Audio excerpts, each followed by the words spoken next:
Cara, acho que o futebol é interessante porque ele é um fenômeno essencialmente coletivo, mas também profundamente individual, né? Então, cada pessoa tem a sua relação com o futebol. E o time que você torce molda a pessoa que você é, né? Se você torcesse para outro time, você teria tido experiências diferentes, você teria participado em grupos sociais diferentes, possivelmente você teria ficado triste em momentos que você ficou feliz, teria ficado feliz em momentos que você ficou triste, enfim. Você seria uma pessoa completamente diferente. E para além disso, eu acho que cada um, de fato, vive o futebol de uma maneira diferente. Vai na sua relação com seu pai, com seu avô, com seu melhor amigo, é o seu momento de desestressar, é a experiência mais próxima que você tem da religião, enfim. Cada pessoa vive isso de uma forma diferente. Eu acho que o futebol ele é incrível porque ele é um simulacro da vida quase perfeito. O futebol tem tudo, né? O futebol tem mocinho, tem bandido, tem as histórias, tem emoção até o final, tem o pequeno vencendo do grande, tem o grande amassando o pequeno.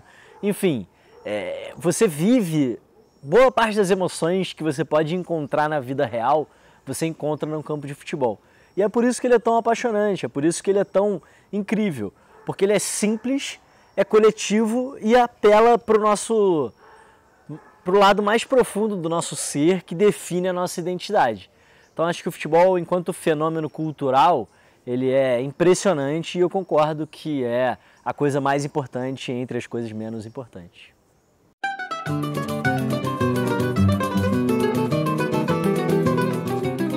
Eu fui uma criança, por incrível que pareça, que não gostou muito de futebol, pelo menos até os 8 anos de idade. Eu não gostava de futebol, não jogava bola até os 8 anos. E aí no Campeonato Carioca de 96 foi o primeiro campeonato que eu acompanhei. Eu tinha quase 8 anos de idade, foi o primeiro campeonato que eu acompanhei e o Flamengo foi campeão invicto desse campeonato. E eu não sei direito por que foi o primeiro que eu acompanhei ali. Eu acho que foi por causa de um grande amigo que eu tinha, que era rubro-negro.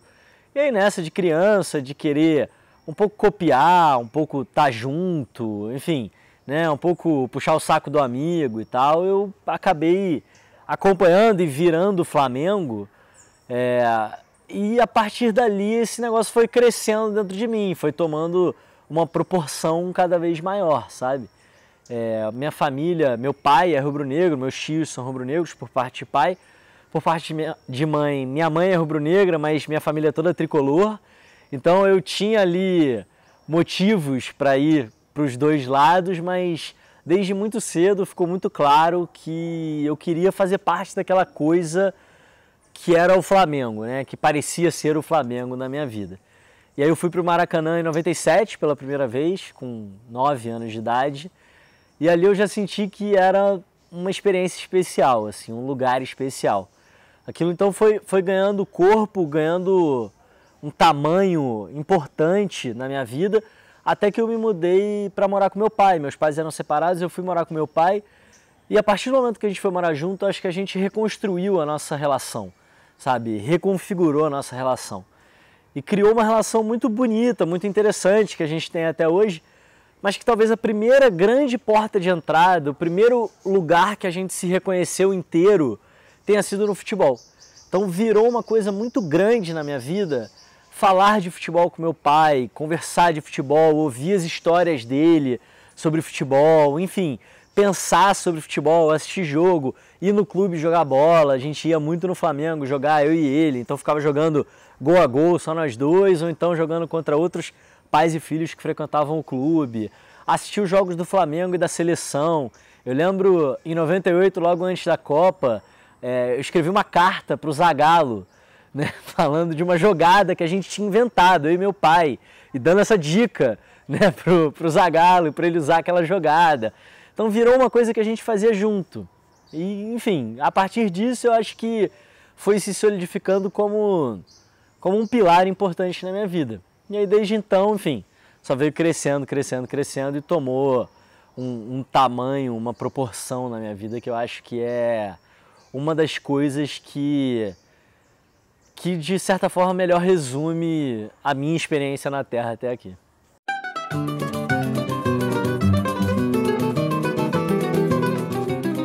Cara, eu acho que a minha grande onda, meu grande tesão na vida é entender como as coisas funcionam. Então, sempre foi muito natural para mim ver futebol, torcer, perguntando como é que isso aconteceu? Aquele cara ali chegou na cara do gol, mas por que ele estava na cara do gol? Por que não tinha ninguém marcando ele? Quem falhou nesse lance? Como é que essa jogada se construiu e tudo mais? Então, desde muito criança, eu sempre me interessei por essas perguntas. Porque isso sempre foi muito natural para mim, acho que no futebol e fora do futebol. Eu sempre tive essa vontade de entender como as coisas funcionam. Então foi muito natural nesse processo eu começar a me interessar mais pela parte tática do jogo, né? Pelo conhecimento do futebol. E aí estudar futebol, né? Eu brincava, eu fiz faculdade de engenharia e eu brincava na faculdade que eu era um engenheiro que entendia mais de futebol do que de engenharia. Que a maioria dos livros que eu tinha lido na minha vida tinham sido livros de futebol. Mas eu acho que o mais importante do que isso, eu sim li muitos livros de futebol, mas eu acho que o meu grande processo de aprendizado foi desde muito cedo perguntar para o jogo por que o jogo acontecia daquela forma. Refletir muito, pensar muito, conversar muito com outras pessoas, tentar entender cada detalhe do jogo. Isso eu acho que sempre fez parte de quem eu sou, assim, não foi uma coisa que eu forcei a barra, ou que eu comecei a me interessar com o tempo, como uma disciplina específica. Sempre foi o meu jeito de ver futebol. E aí, acho que foi muito natural essa transição para começar a analisar o jogo, escrever, criar conteúdo tático e técnico, né? Mas enfim, tentando mostrar para outras pessoas certos padrões e certas coisas que eu enxergava no jogo.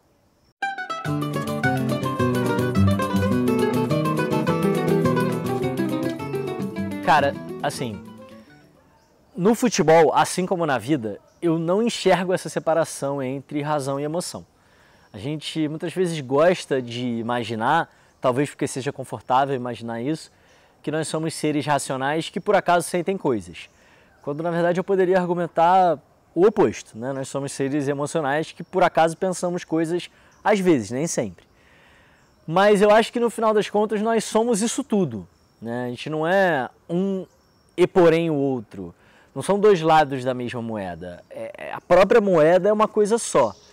E eu acredito nisso para a vida e acredito nisso para o futebol também. Eu não acredito na figura do analista imparcial, terceirizado, hermeticamente fechado, que não se envolve com o jogo.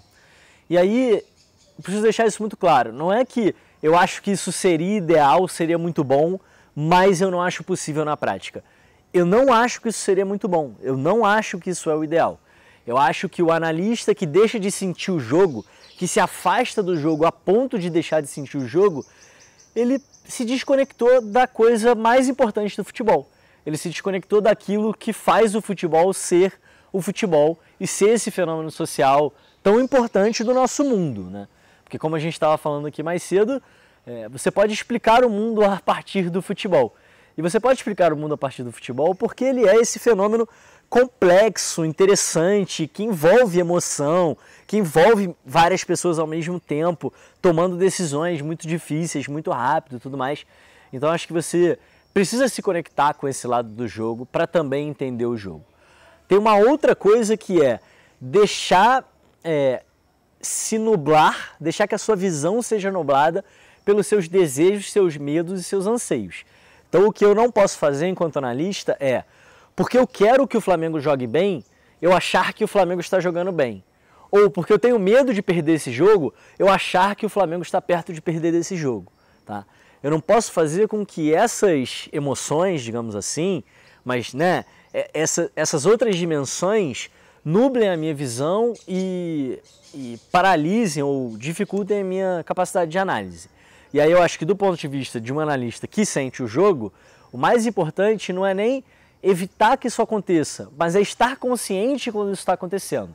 E às vezes você está na arquibancada do Maracanã e fala, cara, nesse jogo eu não tenho capacidade de dizer, de olhar os padrões de uma maneira tão definida, porque eu estou inebriado por essa experiência, porque eu estou vivendo essa catarse coletiva, porque eu me desfiz de mim mesmo, né, e dissolvi na multidão a tal ponto que a minha visão ficou nublada para enxergar esses padrões. E aí depois você pode chegar em casa, ver VT. Hoje em dia é fácil fazer isso, né? Difícil era na época que não tinha VT. Então hoje em dia você pode voltar para casa, ver o VT, enxergar os padrões e tudo mais. Eu acho que essas duas coisas não são separadas, elas não podem ser separadas. Eu não acredito no analista que não sente o jogo, agora eu não acredito no analista que é clubista, né? E aí o que a gente chama de clubismo é aquilo que eu sinto pelo meu clube nubla a minha visão da realidade. E aí eu substituo a realidade por aquilo que eu gostaria ou que eu tenho medo de que esteja acontecendo na realidade. E isso realmente atrapalha muito o trabalho de quem quer fazer qualquer análise, no futebol ou em qualquer outra coisa na vida. Mas eu acho que, como o Nelson Rodrigues dizia, sem paixão não se chupa nem um chicabom. E, cara, o futebol é paixão, não tem como se desconectar disso. Eu não acredito nessa figura.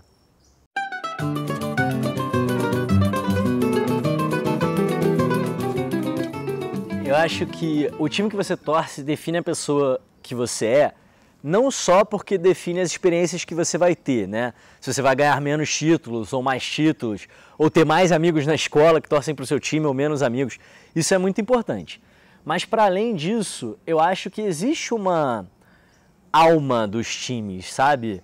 Uma visão de mundo que se passa de geração em geração, não sei, cara, mas é uma cultura muito complexa e que de fato existe de time para time. E eu acho que, especificamente para o Flamengo, né, o rubro-negro é esse cara que gosta de viver nessa corda bamba entre a realidade e a ficção, que zomba um pouco da realidade, sabe? Que ri da cara dos idiotas da objetividade, né? Porque assim, o rubro-negro é o cara que pode estar lá no meio da tabela e tem 3 vitórias seguidas e ele vai entrar numa de rumo a Tóquio, a gente vai ser campeão, deixou chegar, fudeu, pintou o campeão, etc. E o cara realmente acredita nisso? Não importa, não importa, não é sobre isso. Não é sobre se ele realmente está acreditando naquilo e ele é um iludido, ou se ele não acredita naquilo absolutamente, né, no íntimo, mas para os outros ele fala como uma forma de galhofa, de provocação. A nossa experiência no mundo é essa experiência de ver o mundo quase que com uma inocência, assim, uma ingenuidade de acreditar, simplesmente acreditar nas coisas, mesmo quando elas são objetivamente impossíveis. Eu gosto muito de um texto que o Arthur Mullenberg escreveu em 2007, quando o São Paulo veio enfrentar o Flamengo no Maracanã. São Paulo já tinha 478 mil pontos à frente do segundo colocado, estava invicto a 3 milhões de jogos, sei lá, era o grande time, etc. Veio enfrentar um Flamengo meio de tabela, enfim, estava ali, foi aquela época, teve jogo adiado do PAN, o Flamengo estava na zona de rebaixamento e estava escalando na tabela, mas assim, muito longe, né, dos caras lá da frente. A torcida do Flamengo botou 70 mil pessoas no Maracanã, transformou o jogo num clima de final. E aí o Arthur Mullenberg escreveu um texto que ele diz mais ou menos assim: o São Paulo tem dinheiro, estrutura, administração e metas definidas. Por incrível que pareça, o Flamengo é tudo que o São Paulo queria ser quando crescer. E aí assim, cara, é verdade, não é? Enfim, o São Paulino, ele tem inveja do rubro-negro, não importa, entendeu? Porque de fato o rubro-negro, ele tem esse espírito de ser feliz, cara, de enxergar a realidade de uma maneira muito esperançosa, sabe? Muito bonita, quase ingênua mesmo, e coletiva. Porque não é só eu fazendo isso e falando, é a gente se olhar na rua e, sem falar uma palavra, falar, cara, rumo a Tóquio, sabe? Essa é a onda do rubro-negro, assim. Eu acho uma experiência, uma maneira de estar no mundo muito, muito bonita, assim, muito interessante, e que eu acho que conversa muito com a nossa realidade, entendeu? Porque é isso, se a gente todos os dias sair para o trabalho e ficar só focando nos fatos objetivos da vida, o trânsito, o seu chefe que é chato, o almoço que demorou, o cara que não entregou o trabalho que tinha que entregar, etc., a vida ela não tem sabor, né, dessa forma, sabe? Então, dizem por aí que a arte existe porque a vida não basta. E eu acho que para o rubro-negro o Flamengo existe porque a vida não basta.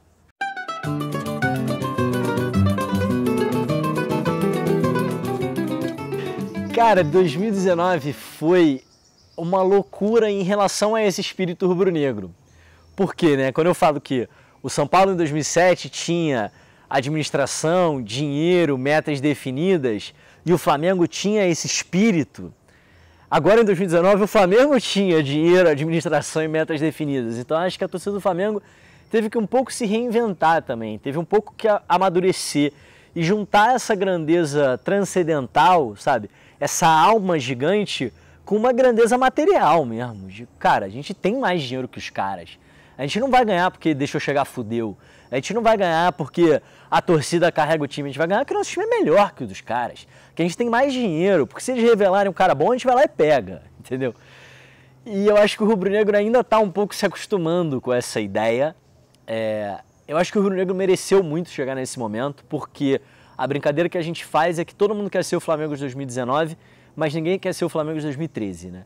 Então, para mim, quando o Diego lança para frente, o Pinola falha e a bola sobra na cara do Gabigol, esse lance não começa no lançamento do Diego, esse lance começa com Wagner Love sendo devolvido para os russos em 2013 e o Flamengo falando não temos dinheiro para pagar. E a gente vai reconstruir esse negócio com uma visão de longo prazo.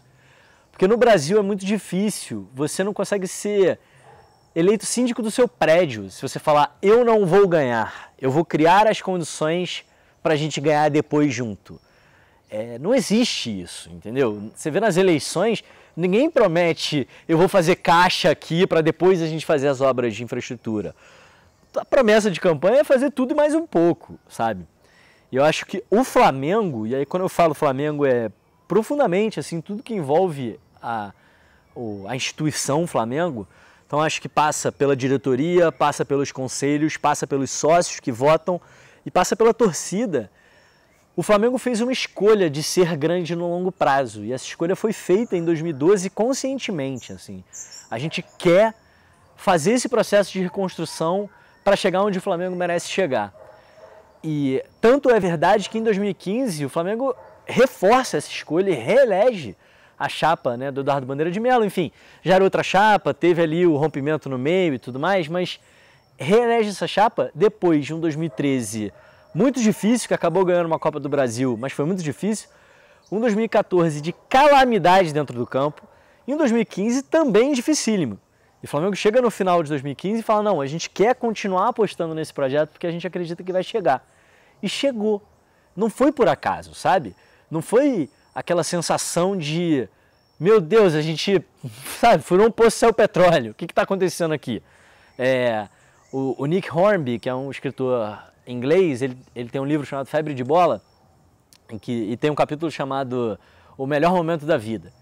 E ele começa a tentar descrever momentos da vida e tentar entender qual momento é melhor do que um gol do título contra o seu maior rival no último minuto. E aí, enfim, ele vai, claro que é também uma provocação, né, o texto dele, mas ele fala assim, ter um filho é muito bacana, assim, é muito incrível, é uma experiência transformadora, mas ela é planejada no longo prazo, não é uma surpresa, sabe? Enfim, ela tem esse fator que você vai se preparando para ela acontecer. Ganhar na loteria é o oposto. Pô, deve ser incrível ganhar na loteria. Agora, não tem um sentimento de que você trabalhou para aquilo, você simplesmente, sabe, desenhou os números igual a todo mundo num papel e por acaso deu os seus números. Ele vai ganhar uma promoção no emprego, fazendo não sei o que lá, não sei o que, não sei o que lá, e ele chega à conclusão que cara, não existe nada igual a um gol no último minuto para ganhar um título. E o rubro-negro, cara, viveu isso em 2019 da maneira mais literal possível. Porque o Flamengo transformou derrota em vitória em 3 minutos, numa competição que a gente sonhava ganhar há 38 anos e vinha vivendo num período, uma relação muito complicada, quase que abusiva da Libertadores com a gente. O rubro-negro ele viveu esse momento de êxtase profundo, sabendo que ele foi construído tijolo por tijolo, sabe, pedra por pedra, com sangue, suor e lágrimas de cada um dos 40 milhões que acreditaram nesse projeto. Então eu acho que foi um sentimento de êxtase profundo, mas também de missão cumprida, sabe? Também de satisfação de falar, chegamos, cara, Tipo, deu pra chegar. E acho que realmente, eu não sei se tem outros momentos na vida que se igualam a esse, não.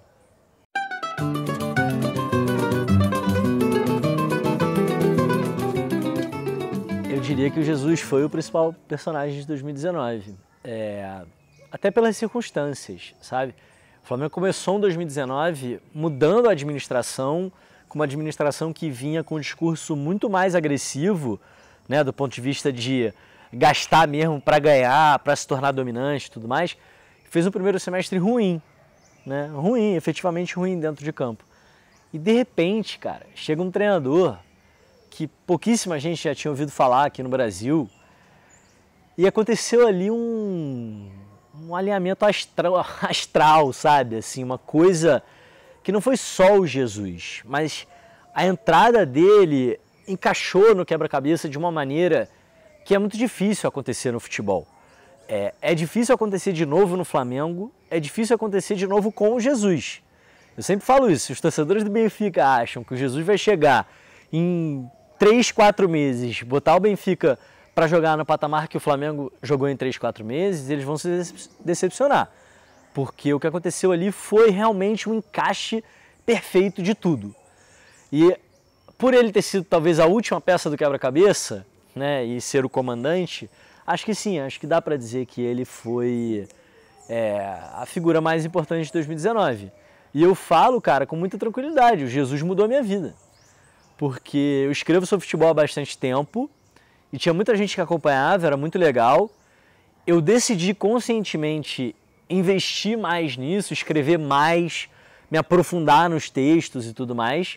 Em 2019, estava já fazendo isso, mas eu dei muita sorte que chegou um português que, de repente, 40 milhões de pessoas começaram a olhar para a TV e falar: cara, esse português está fazendo um negócio diferente, eu não sei o que é, e eu tenho que descobrir o que é que ele está fazendo diferente.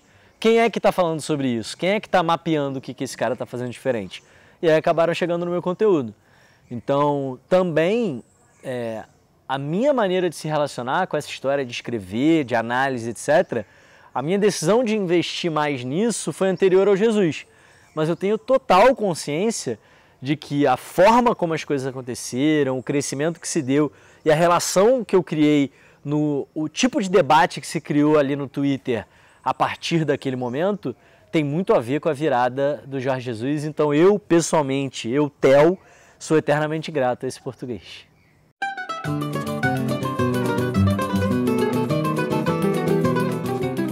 Cara, como eu falei, eu escrevo sobre futebol há um tempo e já escrevia antes no Mundo Rubro-Negro, só que eu escrevia sem consistência, né? Eu escrevia um jogo, aí passava 2 jogos sem escrever nada, escrevia de novo, aí passava 2 meses sem escrever e tudo mais.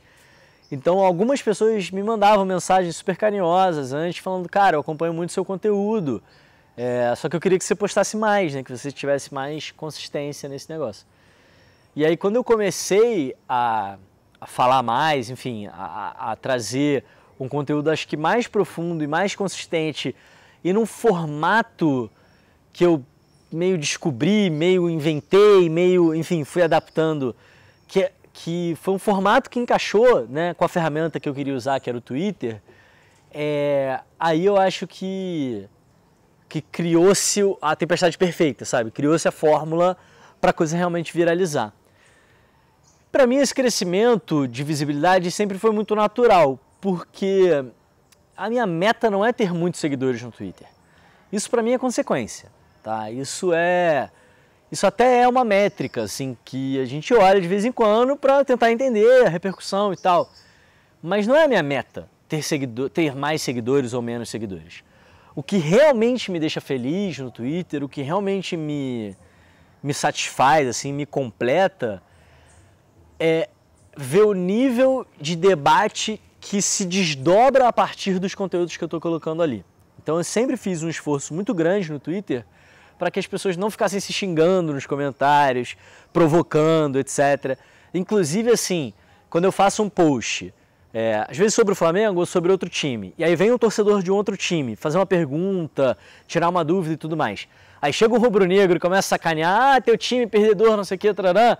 Vou lá e falo: cara, não tem essa, mano. Aqui não é o espaço para isso. Até existem outros espaços na internet para isso. Aqui não é um espaço para isso. E eu comecei a ficar muito feliz quando eu percebi que as pessoas entenderam isso.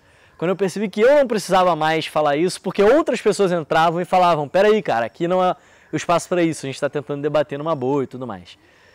E eu acho que, junto com muitas outras pessoas, a gente conseguiu criar um microespaço que tem um ambiente saudável sobre futebol. E esse, para mim, é que é o grande sonho. Esse, para mim, é que é, sabe, a grande coisa que me brilha os olhos, assim, de verdade. Se eu tenho mais seguidores, muitos seguidores, ou mais likes nos posts, etc e tal, isso é consequência do trabalho estar sendo mais bem feito, ou tendo mais visibilidade, ou falando mais dos assuntos do momento ou não. Até porque a gente sabe que repercussão não é sinônimo de qualidade, né? Acho que vocês do 12 entendem isso tão bem quanto eu. É muito fácil na derrota xingar todo mundo. Porque o torcedor tá puto, o criador de conteúdo tá puto. Eu tô puto também quando o Flamengo perde. Se eu sair xingando todo mundo, eu vou capitalizar nas emoções das pessoas. Isso vai ter mais repercussão, vai ter mais retweet, compartilhamento, o que quer que seja, vai me trazer mais audiência e se eu começar a ganhar dinheiro com isso, mais dinheiro. Mas é fácil, mas é raso, né? É pouco, entendeu?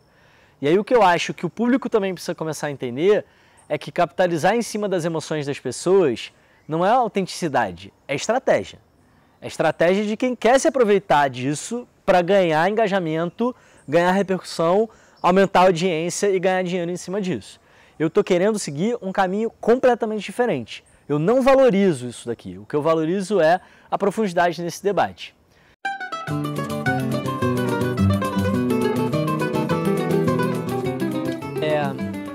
Eu acho que a mídia, ela é muito especial porque ela tem a capacidade de gerar a própria demanda. Então, por exemplo, muita gente me diz assim, não se fala sobre tática na televisão porque o público não se interessa por tática. Só que eu acho que essa é uma profecia autorrealizável. Por quê? Como eles acham que o público não se interessa por tática, eles não criam conteúdo sobre isso. Como eles não criam conteúdo sobre isso, as pessoas nem sabem que isso existe, nem pensam dessa forma, nem buscam isso. Como as pessoas não buscam isso, eles acham que as pessoas não se interessam por isso. Então essa profecia, ela realiza ela mesma. Só que a mídia, ela tem o poder de criar a própria demanda. Outro dia o Sarri falou numa entrevista coletiva, ele falou para os jornalistas, né? Ele disse, pessoal, as pessoas falam sobre aquilo que vocês fazem elas falarem. Vocês estão há 30 anos falando sobre mercado de transferência. Por que vocês acham que o público se interessa por mercado de transferência? Se vocês estivessem há 30 anos falando sobre o jogo dentro de campo, você acha que o público se interessaria sobre o quê? Tá? Só que, ao mesmo tempo que eu acho que isso é verdade, eu acho que a mídia tradicional ela está vivendo uma encruzilhada muito importante. O modelo tradicional de mídia ele não faz mais sentido no mundo que a gente está vivendo. Então a gente está vendo os jornais fecharem, as revistas fecharem, né, as redações perdidas, as TVs cortando cada vez mais jornalistas, redações cada vez menores, mais enxutas. Será que faz sentido ter um canal que fala 24 horas sobre futebol na era do conteúdo sob demanda? Será que não é melhor você ter menos programas ou uma grade menor ou até uma grade maior que caiba em mais de 24 horas, mas que as pessoas assistem elas mesmas, curam o que elas querem assistir na hora que elas querem assistir? Não sei, enfim, a gente está vivendo num mundo muito diferente do mundo em que essas TVs se estabeleceram. O problema é que eu acho que a reação natural, talvez do ser humano, mas certamente dos empresários e mais ainda dos empresários de mídia, é sempre dobrar a aposta. Então, eu acredito nessa profecia aqui que ela realiza ela mesma. E o meu modelo de negócio está sofrendo. O que eu vou fazer? Eu vou dobrar a aposta nesse caminho que eu estou seguindo aqui. Então existe, tá? Mas é pouco desejo, interesse de um movimento real de repensar esse caminho. O que existe é uma linha cada vez mais forte de investir cada vez mais pesado nesse caminho. Então, o que se vende é especulação de transferência e tem todo o histórico por que isso começou, tá? Como é que começou a fofoca de transferência? O The Sun, que é um jornal inglês, tinha um problema quando ele passou a ser distribuído no norte da Inglaterra, ele só tinha impressoras gráficas no sul.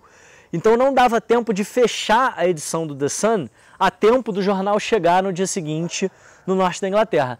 Então ele não conseguia cobrir mais os jogos, porque não dava tempo de fechar o jornal antes do fim da rodada para o jornal chegar no dia seguinte, pronto com a análise da rodada.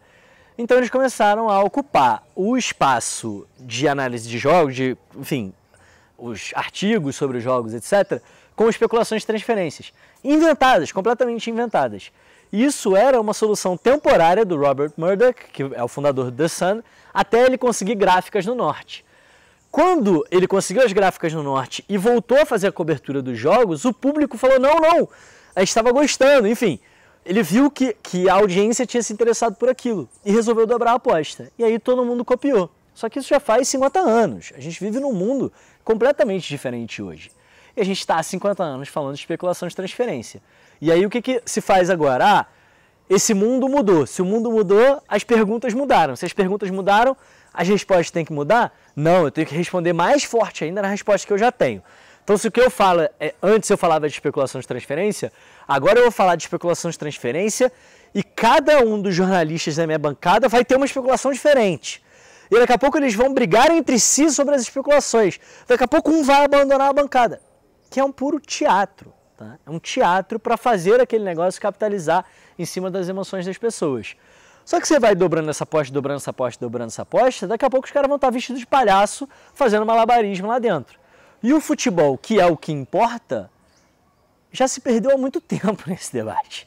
Não se fala sobre futebol, realmente sobre o jogo, não se fala sobre o jogo no Brasil. E eu acho que isso é muito negativo em todos os aspectos. Por quê? Não só porque eu acho que as pessoas deveriam falar sobre o jogo, tá? As pessoas falam sobre o que elas quiserem. O público, ele é livre para consumir o futebol da forma que ele quiser. E eu acho que o futebol te entrega o que você quiser. Tem gente que gosta de zoeira, e tem muita zoeira. Tem gente que gosta de análise, tem análise. Tem gente que gosta de especulação, tem especulação. Tem gente que gosta das grandes histórias. Enfim, o futebol ele te entrega o que você quiser. Ele é complexo o suficiente para te entregar o que você quiser. O problema é que quando a mídia só cria demanda para um tipo de conteúdo, e esse conteúdo é o conteúdo do escândalo, é o conteúdo da polêmica, é o conteúdo não da crítica, mas do achincalhe, do esculacho, você cria uma cultura de futebol que é essencialmente negativa. Então você cria torcedores que não entendem do jogo, mas querem comentar o jogo. Você cria dirigentes que não entendem do jogo, mas têm que tomar decisões sobre o jogo que valem dezenas de milhões de reais, tá? Cada uma daquelas decisões. Você cria jogadores que não se interessam pelo debate para o jogo. Jogadores que, na verdade, precisam se esconder desse debate. Porque todo debate ele é negativo, ele é destrutivo, ele é tóxico. Então, quanto mais o jogador pudesse se preservar do debate, melhor. Você cria treinadores que não querem dividir a sua visão sobre o jogo, porque tudo vai ser visto como achincalhe, como polêmica, etc. e tal. Então, cria-se um ambiente de futebol que corrói o próprio futebol. E é aquilo que a gente de fato quer ver, que é um bom futebol, a gente quer ver nossos times melhores, boas decisões sendo tomadas, decisões justas, etc. e tal, fica em segundo, terceiro, 10º plano, e isso também contribui para a deterioração do futebol brasileiro, a meu ver. Então acho que quando a gente traz de novo o jogo para o centro do debate, a gente ajuda esse ambiente a se tornar um pouco mais fértil, um pouco mais frutífero, e aos pouquinhos ir criando um ambiente que, a meu ver, pode lá na frente modificar de verdade as escolhas estruturais do futebol brasileiro e melhorar o futebol para todo mundo. Porque no final eu acredito que o que todo mundo quer é um ambiente melhor para o futebol brasileiro. Só que não adianta você querer um ambiente melhor e tacar fogo nesse ambiente, porque esse caminho aqui não existe. Entendeu?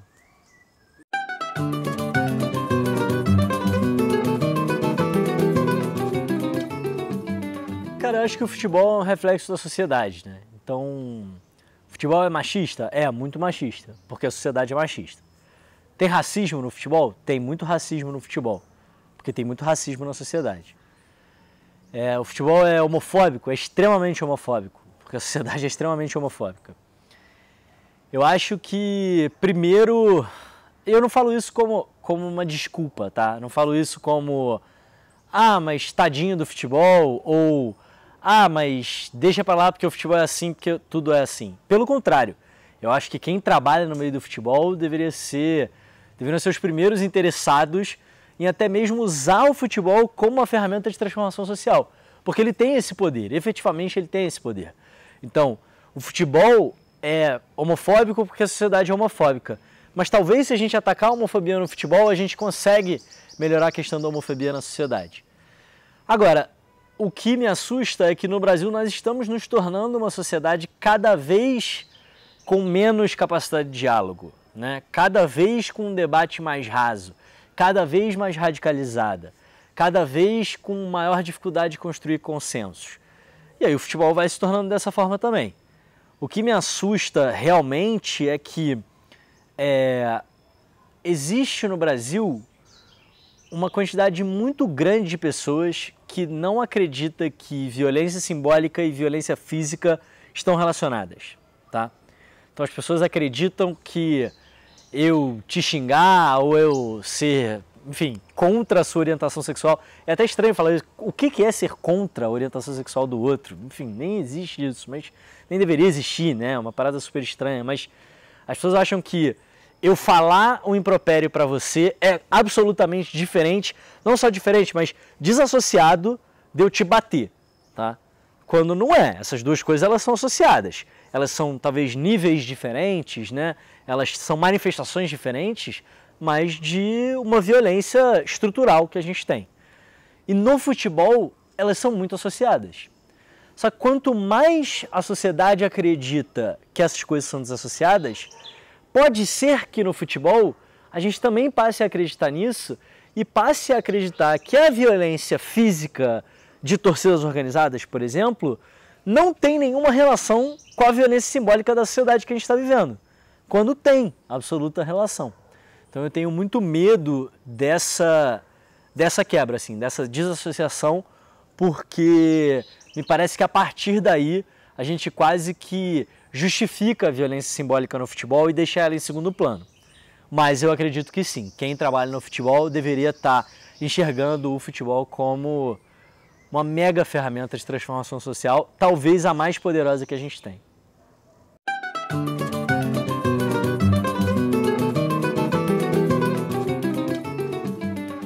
Eu acho que no futebol, assim como em qualquer outra área do conhecimento, e aí eu quero dizer mesmo, qualquer outra área do conhecimento, existem maneiras de se passar conteúdos, né? Existem maneiras de construir conhecimento e transmitir esse conhecimento. E existem maneiras mais acessíveis e outras menos acessíveis.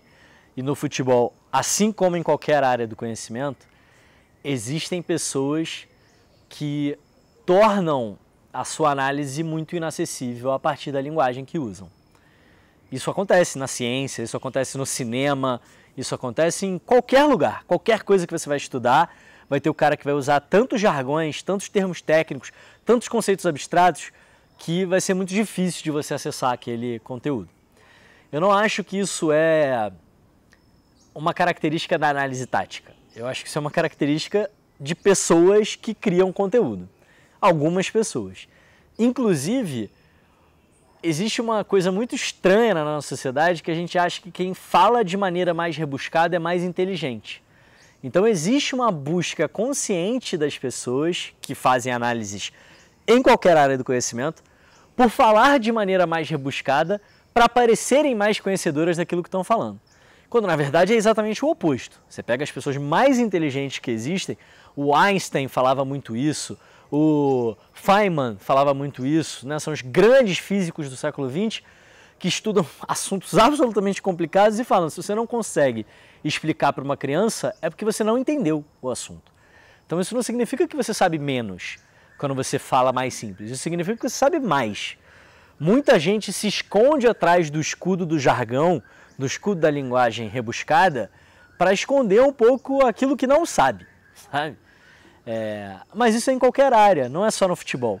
Talvez a diferença e talvez esse debate ele seja um pouco mais vivo e mais engraçado no futebol, porque ainda muita gente não considera o futebol como uma área do conhecimento. Muita gente não reconhece o conhecimento teórico que existe dentro do futebol. Quando se reconhece no cinema, na música, no teatro, na arquitetura, na engenharia, enfim, tudo isso se reconhece como áreas de conhecimento. E muita gente acha que o futebol não, que é só um jogo de 11 caras que pegam e chutam uma bola.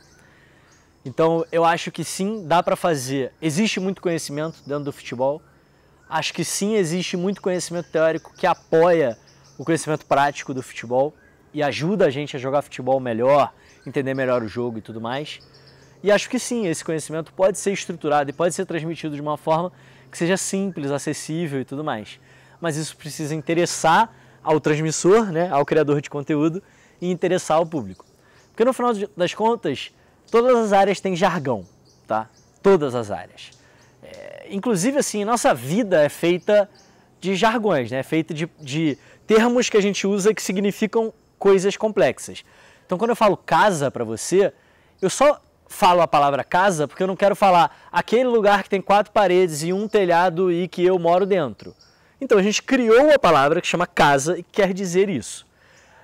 No futebol, tem milhões de termos assim. Goleiro não é um termo óbvio, só que a gente usa normalmente porque a gente acredita que todas as pessoas que vão ler o nosso texto sabem o que é um goleiro. Lateral, se você perguntar para minha mãe o que é um lateral, mostra um campo de futebol e fala, aponta quem é o lateral. Ela não tem a menor ideia, para ela lateral é igual atacante. Agora, a gente acredita que quem está lendo os nossos textos sabe o que é um lateral. Linha de 5, saída de 3, jogo apoiado, amplitude e profundidade são a mesma coisa, só que são conceitos que não estão no nosso vocabulário usual. Então, quando a gente usar, a gente precisa explicar. E a gente só deve usar para ser útil, né? Se for útil. O que eu vejo muita gente fazer é escrever um parágrafo que é: o time tem muito jogo apoiado com amplitude, atacando a profundidade de forma a explorar a entrelinha. Cara, tu não falou absolutamente nada. Tu só jogou um monte de jargão e não passou conhecimento absolutamente nenhum. Agora, no momento que for necessário usar um desses termos, usar um desses conceitos para explicar algo que você precisa explicar, use e explique. E aí eu acho que entra um ponto muito interessante, que é um dos erros da mídia, a meu ver, da mídia esportiva, especialmente que cobre futebol, é que ela acredita que o público é burro. Ela acredita que o público não tem capacidade de entender isso. E eu acho exatamente o contrário. Eu acho que o público é bastante inteligente e tem absoluta capacidade de entender todos esses conceitos, inclusive de absorver esses conceitos, de passar a reinterpretar esses conceitos e enxergar o jogo a partir desse conhecimento e desses conceitos. Mas o público precisa ter acesso a esses conceitos para poder fazer esse processo. E muitas vezes as pessoas que estão criando conteúdo de análise não estão tornando esse conteúdo acessível o suficiente para o público poder internalizar. Então, de fato, se eu for estudar cinema e metade das palavras que estão escritas no texto são jargões que eu não consigo entender, eu vou falar, nossa, que texto horrível. Só que talvez, se for a primeira vez que eu estou vendo aquilo, eu vou falar, nossa, estudar cinema é muito difícil, é um negócio muito absurdo, é uma coisa que não faz sentido nenhum, é um negócio que ninguém nunca vai entender. Cara, não é culpa do conhecimento, é culpa do cara que está tentando transmitir o conhecimento.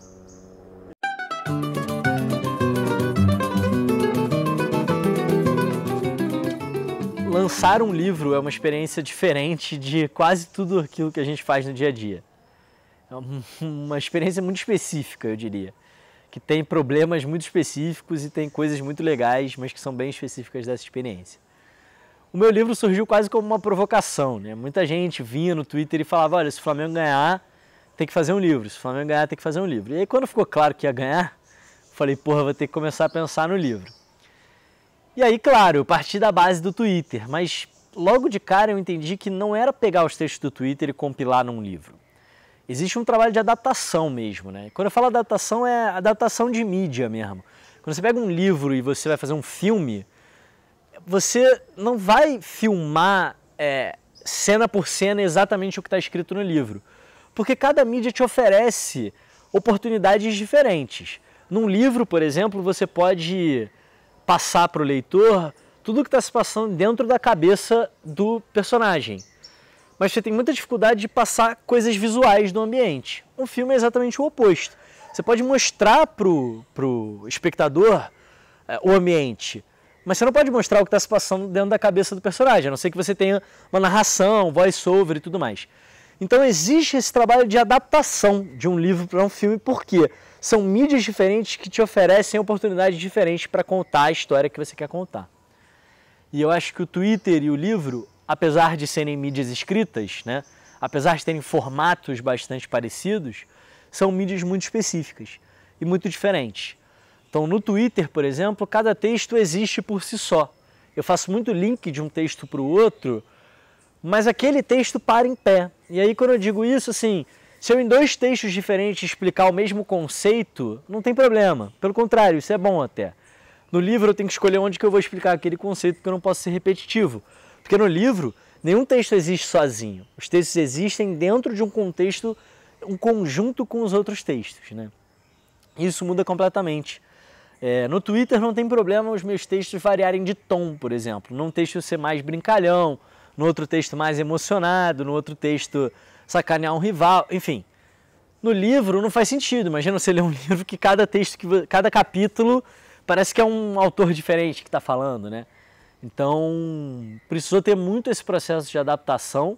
E aí teve vários textos que eu juntei em um só, teve um texto que eu separei em vários textos, teve texto que eu tive que cortar, enfim, teve de tudo.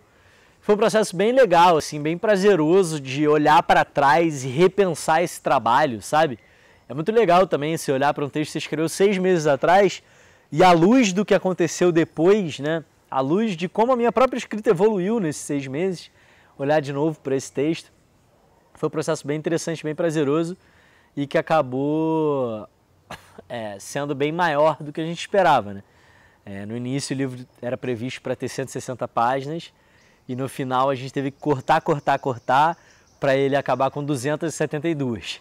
Então acabou saindo um livrão bem maior do que a gente esperava, mas que ficou bem bacana. Tudo isso no meio de um processo de financiamento coletivo em que mais de 1.000 pessoas apoiaram a campanha lá atrás, antes mesmo do livro existir. E essas pessoas, no final das contas, elas são, de alguma maneira, autoras do livro também, né? Então foram elas que escolheram a capa, elas votaram para saber qual era o jogo mais importante, e aí tem um capítulo especial sobre esse jogo mais importante. Eu fiz vários encontros, lives só com essas pessoas para trocar ideia com eles. Eu mandei conteúdo antecipado para eles e recebi muito feedback. Então foi muito legal também fazer essa construção coletiva do livro, porque o meu trabalho no Twitter acaba sendo um trabalho muito individual. Mas eu acho que ele ganha vida, ele ganha forma, justamente quando ele vai para o mundo e tem essa troca. O livro, por ser um produto que tem que estar pronto, ir para a gráfica, e ele só vai para o mundo depois que ele está ali totalmente formatado, eu acho que foi muito importante ter essa troca com essa galera no meio do caminho, para não perder esse caráter coletivo, que é o que mais me interessa, talvez, no processo.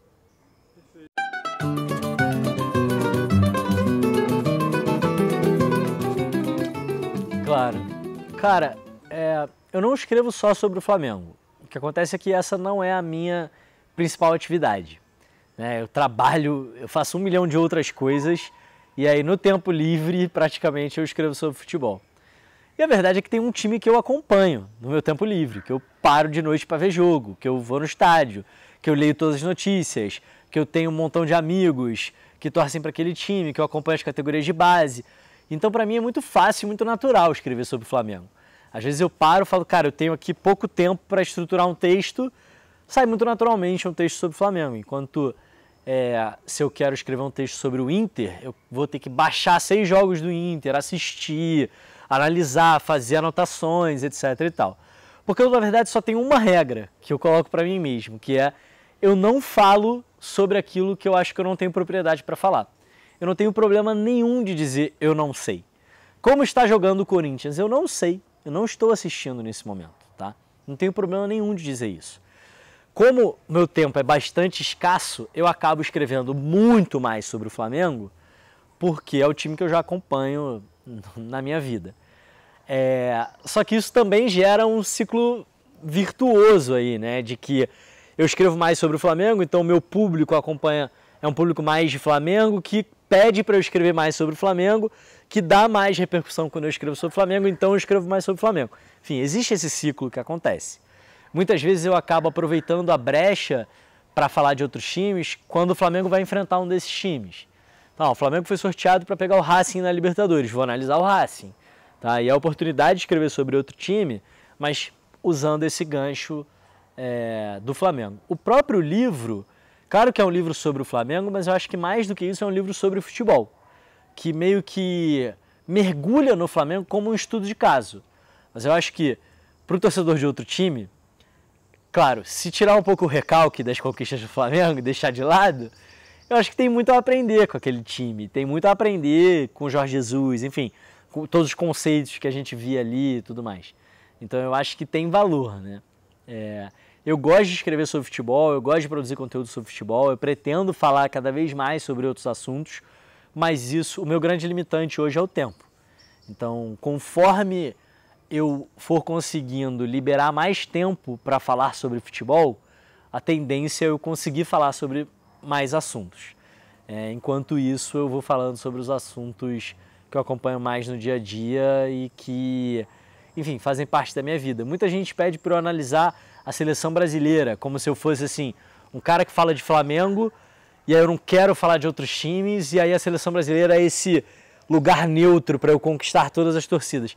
A verdade é que eu não tenho assistido os jogos da seleção, então eu nem sei como a seleção está jogando, então eu não vou falar da seleção.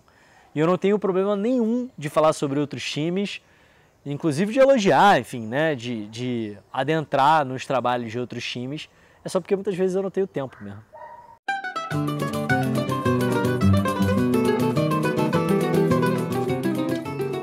Eu acho que no desenvolvimento do futebol ao longo do século XX, sim, nasceram vários estilos diferentes de jogar futebol. As escolas nacionais tinham similaridades, mas tinham muitas diferenças. E eu gosto muito de uma fala do Jonathan Wilson no livro dele, Inverting the Pyramid, né? Em português é A Pirâmide Invertida, em que ele fala que cada escola nacional aprendeu muito rapidamente qual era a sua própria força e a sua própria fraqueza. E todas elas têm inveja da força do outro, entendeu?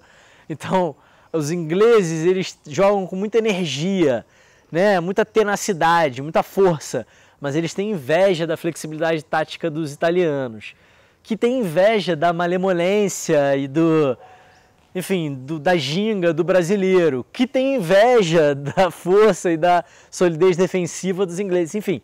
Então você vai tendo esses estilos nacionais que vão se construindo a partir das suas próprias características e também espelhando e tentando buscar soluções para vencer os outros estilos nacionais. Hoje, como tudo no mundo, essas fronteiras vão se borrando, né?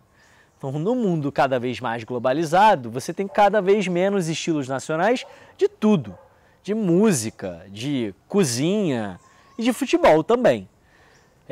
Acho que na Europa é muito fácil traçar esse momento ali na Lei Bosman, né? Quando eles passam a considerar que todo europeu é considerado não estrangeiro, e aí eles têm livre trânsito dentro do continente. O futebol holandês, por exemplo, que era um nicho muito específico, que tinha uma visão muito específica de futebol, se expande para os outros países, meio que se perde essa identidade holandesa, muito porque os jogadores foram jogar na Itália, na França, na Alemanha e absorveram muito dessa cultura, mas muito também porque o futebol holandês foi para esses outros lugares e influenciou as culturas desses lugares. Então acho que sim, existe um jeito brasileiro de jogar futebol. Ele é cada vez menos claro, né? Ele é cada vez mais borrado. Inclusive, assim, falar em seleção brasileira hoje é engraçado, porque metade desses caras foram para lá, para a Europa, quando eram adolescentes. Então, que estilo é? Onde eles aprenderam esse estilo, né? Como que eles podem ser representantes do estilo brasileiro? Se jogaram talvez mais tempo, profissionalmente pelo menos, jogaram mais tempo na Europa do que no Brasil. Mas eu acho que o Brasil hoje vive uma certa crise de identidade. O Brasil hoje parece não saber qual estilo ele quer, assim, qual futebol que representa o futebol brasileiro neste momento, né? Eu acho sim que o Brasil hoje vive uma certa crise de identidade na seleção, mas também nos clubes, assim, Existe um debate muito estranho de futebol nos últimos anos, e que é um debate nos últimos anos dá para botar talvez década, né? Que é um debate de que existe uma diferença entre jogar bem e vencer. Quando na verdade eu acredito que jogar bem é um passo para vencer, né? Eu não quero jogar bem porque eu quero jogar bem, porque afinal de contas, se jogar bem te distanciasse de vencer, se chamaria jogar mal. Se chama jogar bem porque te aproxima de vencer, né? Mas criou-se esse debate muito estranho no futebol brasileiro e a gente viu muita gente querendo jogar feio e até jogar pior que os adversários para assim tentar vencer, e essa visão de futebol acho que se espalhou muito por muitos clubes grandes no Brasil nos últimos anos. Então existe um pouco essa crise de identidade, eu acredito.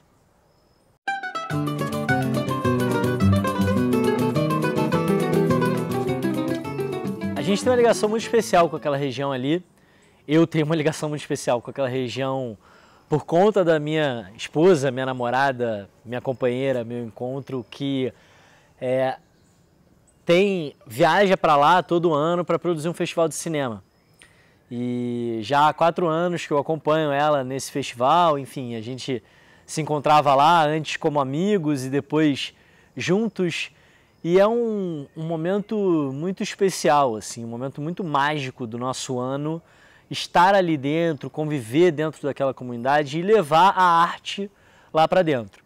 Quando o festival começou em 2010, a Mostra Maré Cheia de Cinema, não tinha luz elétrica lá em Ponta Negra e 95% dos habitantes nunca tinham visto um filme numa tela grande.